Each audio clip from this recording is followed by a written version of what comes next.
Assalamualaikum warahmatullahi wabarakatuh. Halo Sobat Wong Blitang Channel dimana saja berada. Jumpa lagi nih di channel kebanggaan kita, tentunya itu Wong Blitang Channel, tempat berbagi seputar teknologi dan pendidikan. Rekan-rekan sahabat Wong Blitang Channel dimana saja berada, masih kita berbicara atau sharing tentang perencanaan kinerja untuk guru yang nantinya akan diintegrasikan melalui plafon Merdeka Mengajar. Kenapa kita harus mencari berbagai informasi supaya nanti kita tidak mengalami kesulitan yang berarti ketika kita sudah menerapkannya. Semoga informasi-informasi yang kami sharing, baik dua video yang terdahulu maupun yang video yang kali ini, akan membantu rekan-rekan semua lebih memahami apa yang dimaksud dengan perencanaan kinerja untuk guru.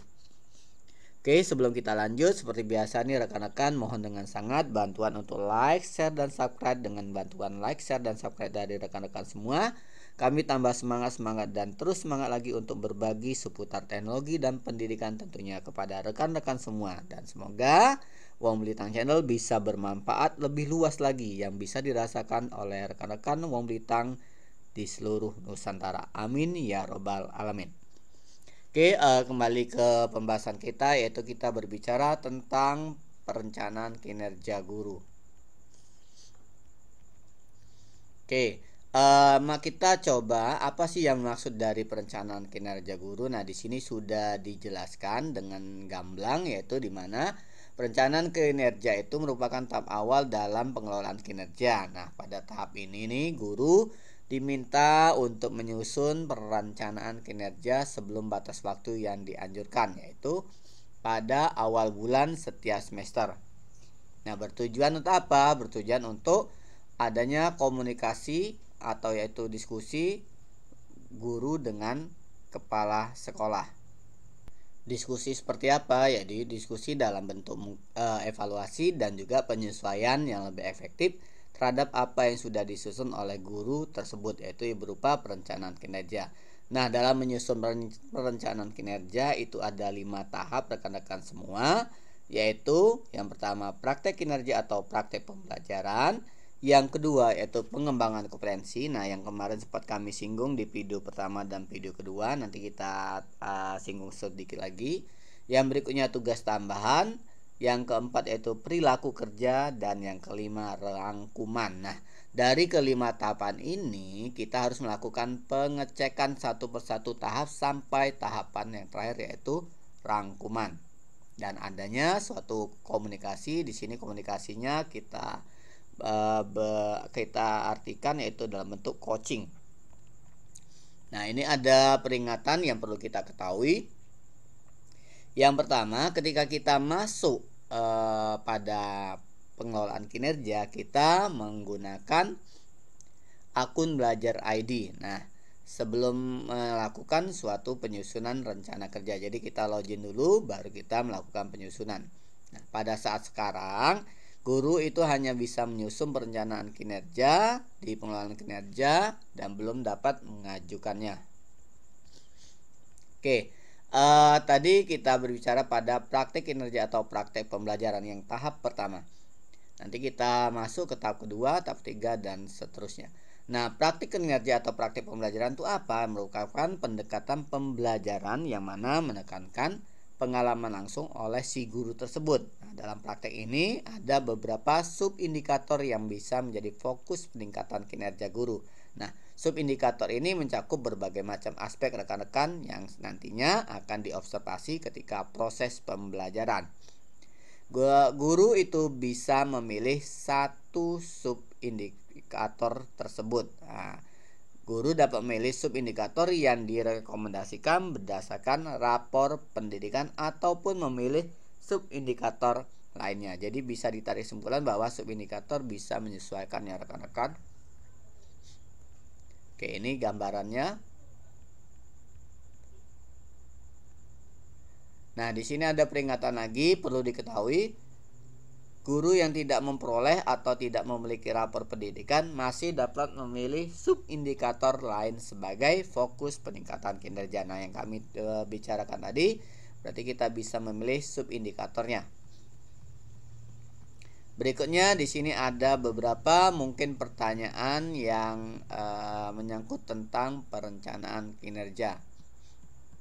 Yaitu pertama, apakah mungkin untuk memilih lebih dari satu indikator dari praktik kinerja atau praktik pembelajaran? Nah, di sini ada jawabannya. Pada tahap praktek kinerja atau praktik pembelajaran, guru itu hanya bisa memilih satu sub indikator sebagai fokus utama. Nah, hal ini dilakukan untuk memastikan perencanaan yang berfokus dan pengembangan yang lebih efektif. Yang kedua pertanyaannya yaitu, apakah saya dapat memilih indikator lain jika tidak ada indikator yang direkomendasikan berdasarkan rapor pendidikan? Ya, kita dapat memilih indikator lain jika tidak ada rekomendasi indikator dari rapor pendidikan. Nah, kita memiliki fleksibilitas untuk memilih indikator yang sesuai dengan kebutuhan dan fokus pengembangan kinerja mereka. Nah, agak lebih mudah ya rekan-rekan, kita bisa memilih indikator yang memang sesuai dengan apa yang ingin kita kembangkan. Nah, berikutnya yaitu, apakah rencana hasil kerja pada tahap pengembangan kompetensi bisa dipilih lebih dari satu? Ya, kita bisa memilih lebih dari satu rencana hasil kerja di tahap pengembangan kompetensi. Nah, di sini pastikan setiap rencana hasil kerja itu akan dipilih untuk memenuhi poin total minimum 32. Nah, poin yang kemarin yang kami share ini adalah yang akan kita capai tadi di sini adalah 32. Nanti kita coba membahas lagi terkait hal ini tentang poin-poin. Kita coba lirik sebentar. Nah, ini kita coba buka lagi terkait dengan poin di pengembangan kompetensi yang kemarin sudah sempat kami share di video pertama, video kedua. Jenis teknis kompetensinya kami masukkan di video pertama part 1, yang ini part 2, dan video yang kita rekam pada saat ini adalah part ketiga. Oke, berikutnya di sini tahapan berikutnya yaitu pengembangan kompetensi ya, di mana rentang poin minimumnya adalah 32 dan 128 itu dalam satu semester sesuai dengan Perdirjen GTK nomor 7607 BTTB 1 HK 03 2023. Nah, poin-poin itu diperoleh dengan memilih rencana hasil kerja yang efektif dan berdampak bagi diri sendiri, komunitas pendidik maupun satuan pendidikan. Nah, poin ini dihitung dengan memilih rencana hasil kerja sesuai dengan minat dan pengembangan diri. Nah, setiap rencana hasil kerja memiliki poin yang berbeda-beda. Nah, nanti kita coba poinnya apa. Yuk, kemarin sudah kita singgung. Nah, ini dia pelatihan mandiri. Oke, berikutnya ini 8 poin. Lihat di sini rekan-rekan poin-poinnya. Yang paling besar, nah ini yang selamat bagi rekan-rekan yang mengikuti pendidikan guru penggerak. Nah, pendidikan guru penggerak ini atau juga pelatihan manajerial kepala sekolah, poinnya sangat besar sekali rekan-rekan semua, yaitu 128. Wow, keren. Dan juga ada poin-poin yang lain yang bisa rekan-rekan kumpulkan untuk supaya memenuhi target, yaitu poinnya berapa tadi rekan-rekan, yaitu sebesar 32 poin. Insya Allah kita yakin bahwa kita bisa mendapatkan minimal 32 poin tersebut.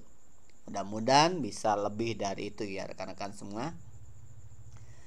Untuk lebih lengkapnya silakan rekan-rekan simak di video kami yang video pertama dan kedua. Nah, di sini kami lebih pada pembahasan poin yang dihitung dengan memilih target kuantitas dari rencana hasil kerja yang sudah dipilih. Nah, contoh target kuantitasnya itu yaitu meliputi sesi kegiatan yang akan dilakukan oleh guru melalui rencana hasil kerja. Yaitu memilih lebih banyak sesi kegiatan akan menggandakan jumlah poin yang dihitung. Nah, semakin banyak kegiatan kita, poin kita akan bertambah, yang seperti yang diterangkan tadi. Contohnya, nah di sini memilih rencana hasil kerja memiliki 8 poin, lalu Anda memilih 2 kegiatan untuk rencana hasil kerja tersebut, maka poinnya akan dikalikan, yaitu 8 kali 2 akan menjadi 16 ya rekan-rekan. Nah, itu untuk poinnya. Nah, poin ini dihitung dengan memilih lebih dari satu rencana hasil kerja yang sesuai dengan minat dan pengembangan diri kita masing-masing. Kita diberi kebebasan. Nah, di sini ada beberapa tanya jawab. Yang pertama yaitu apakah rencana hasil kerja harus memiliki setidaknya 32 poin? Ya, tadi pertanyaan hampir sama. Ya, kita diharapkan memiliki minimal 32 poin per semester untuk memenuhi ekspektasi atasan. Nanti ada kriteria sangat baik, baik dan sebagainya. Nanti penghitungannya kita akan coba ya untuk yang video berikutnya. Apakah yang harus dilakukan jika rencana hasil kerja yang telah dipilih pada pengembangan belum mencapai 32 poin? Nah, di sini kita bisa adanya diskusi atau coaching ya dengan atasan untuk menerima umpan balik dalam menyusun rencana hasil kerja. Nah, jika diperlukan, Anda dapat menambah poin yang diperlukan dengan cara memperbarui rencana hasil kerja sesuai kebutuhan dan efektivitas bagi kita sendiri. Berikutnya, apakah penambahan rencana hasil kerja dapat dilakukan hanya pada pengembangan kompetensi di tahap rencana kerja? Iya, proses penambahan rencana hasil kerja ini bisa dilakukan pada tahap perencanaan kinerja. Pada tahap ini, guru memiliki kesempatan untuk melakukan pengecekan melalui rangkuman sebelum mengajukan perencanaan kinerja kepada kepala sekolah. Nah, demikianlah dari kami. Mohon maaf kalau misalnya ada salah-salah kata atau ucapan. Terima kasih atas support, doa, dukungannya terhadap channel kita, yaitu untuk like, share, dan subscribe rekan-rekan semua. Karena dengan bantuan rekan-rekan semua, kita tambah semangat dan terus semangat berbagi kepada rekan-rekan semua. Oke, kami akhiri. Jumpa lagi, tunggu di part keempat ya rekan-rekan. Oke, kami akhiri. Wassalamualaikum warahmatullahi wabarakatuh.